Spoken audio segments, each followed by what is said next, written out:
నమస్తే welcome to మా Telangana TV. Detail చూస్తే అమ్మ ఆదర్శ పాఠశాల పథకంతో ప్రభుత్వ పాఠశాలలో విద్యార్థులకు సమస్యలు తొలగాయి.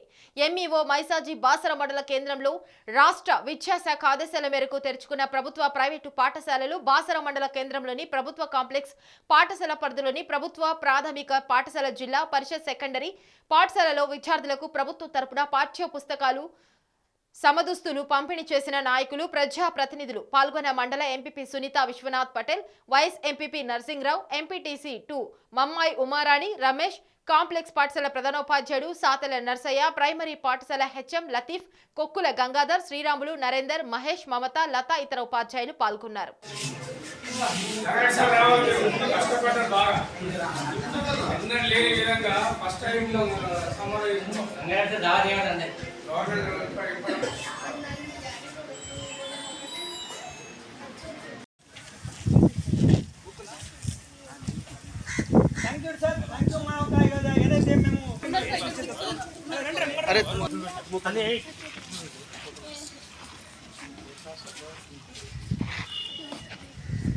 మరి నాయకురావు గారు కూడా వేదికపైకి రావాల్సిందిగా మీకు వారికి ఇదే మా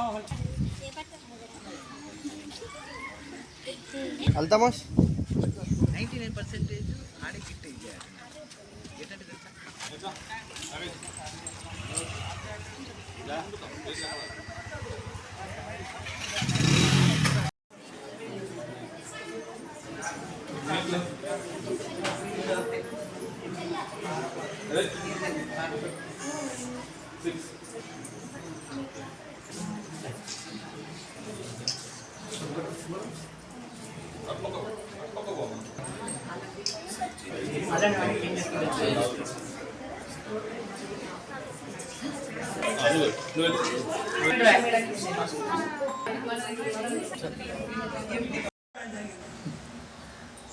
మరి వారి యొక్క ఇన్ టైం ప్రెజెన్స్ కి నేను సభాముఖంగా వారందరికీ నేను ధన్యవాదాలను నమస్కారం. మరి నాకు కాంప్లెక్స్ అనేటువంటి ఒక మాట వచ్చింది కాబట్టి మరి ఈ రోజు ఆదరైనటువంటి విద్యార్థులు తక్కువ మంది కాబట్టి మేము అనుకున్నాం అందరం కలిసి ఒక దగ్గర చేద్దామని. ప్రభుత్వానికి ఒక అనుసంధానం, వారికి మధ్యాహ్న భోజనాన్ని కూడా ప్రభుత్వం ద్వారా అందించడం జరుగుతుంది. టోటల్ గా ఒక విద్యార్థికి అవసరమైనటువంటి ఏమైతే సౌకర్యాలు ఉన్నాయో అవన్నీ కూడా వారికి ప్రభుత్వం ద్వారా అందిస్తున్నారు అనేటువంటి ఒక విషయాన్ని మీ ద్వారా పిల్లలకి చేరవేస్తున్నాం. మరి దానిలోని భాగంగానే మరి ప్రభుత్వం ఉచితంగా సప్లై చేసినటువంటి పుస్తకాలు, యూనిఫామ్స్, నోట్ బుక్స్ మీ ద్వారా అందించడానికి మీ చేయూత మాకు అవసరం కాబట్టి మీకు ఈ సందర్భంగా ఈ మంచి తరుణంలో మీకు ఈ సమావేశానికి ఆహ్వానించాం. మరి ఆహ్వానించేందుకు వచ్చినందుకు మరొకసారి ధన్యవాదాలు తెలియజేస్తున్నాం.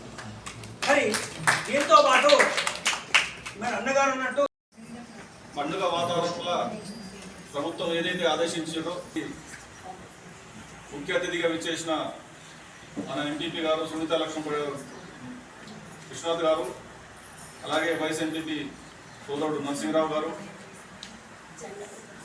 విద్యా కమిటీ చైర్మన్ గారు మొత్తం చెప్పారు. గత ప్రభుత్వాలు విద్య గురించి ఎంత నిర్లక్ష్యం చేశారో, పాఠశాల గురించి ఎంత నిర్లక్ష్యం చేశారో ఆయన 29 సంవత్సరాల అనుభవంలో ఎప్పుడు చూడనంత ముందు చూపుతో మన ముఖ్యమంత్రి గారు ఎలక్షన్ కోడ్ ఉన్నదని తెలిసి కూడా పాఠశాల ప్రారంభించడానికి ముందే పాఠశాలలో ఉన్న గత ప్రభుత్వం నిర్లక్ష్యం చేసి 10 సంవత్సరాలు నిర్లక్ష్యం చేసి ఏవైతే మౌలిక సదుపాయాలు లేవో వాటిని గుర్తించి రాష్ట్రంలో ఉన్న ప్రతి పాఠశాలకు సారన్నట్టు ఇప్పుడు ముందు గత ప్రభుత్వాలు ఏదో ఒక పాఠశాలకు ఏదో ఒకటి ఇస్తుండే ఏదో ఒకటి చేస్తుండే. కనీసం ఆడపిల్లలకు బాత్రూమ్ లేని దుస్థితి గత 10 సంవత్సరాల్లో మనం చూసినాం. తెలంగాణ రాష్ట్రం తెచ్చుకొని ప్రభుత్వ పాఠశాలల బాత్రూమ్ లేని దుస్థితి ఉండేది. మరి అవన్నీ గమనించి ముఖ్యమంత్రి గారు ముందు చూపుతో ఏవైతే మౌలిక సదుపాయాలు కావాలనో వాటిని గుర్తించి ఎలక్షన్ కోడ్ ఉన్నదని తెలిసి కూడా 3 నెలల ఎలక్షన్ కోడ్ ఉంటుంది. కోడ్ తర్వాత మళ్ళీ పనులు స్కూల్ స్టార్ట్ అవుతాయి కాబట్టి మరి చెయ్యరాదు, ప్రజాప్రతినిధులు చేయరాదు అని చెప్పి మామూలు లెక్క చేయకుండా మీరు అమ్మ ఆదర్శ పాఠశాల కమిటీని ఏర్పాటు చేసి వారి ద్వారా పనులను పూర్తి చేశారంటే మరి ఆయన ఎంత ముందు చూపు ఉన్నదో మీరు గుర్తుంచుకోవాలని చెప్పి నేను ఈ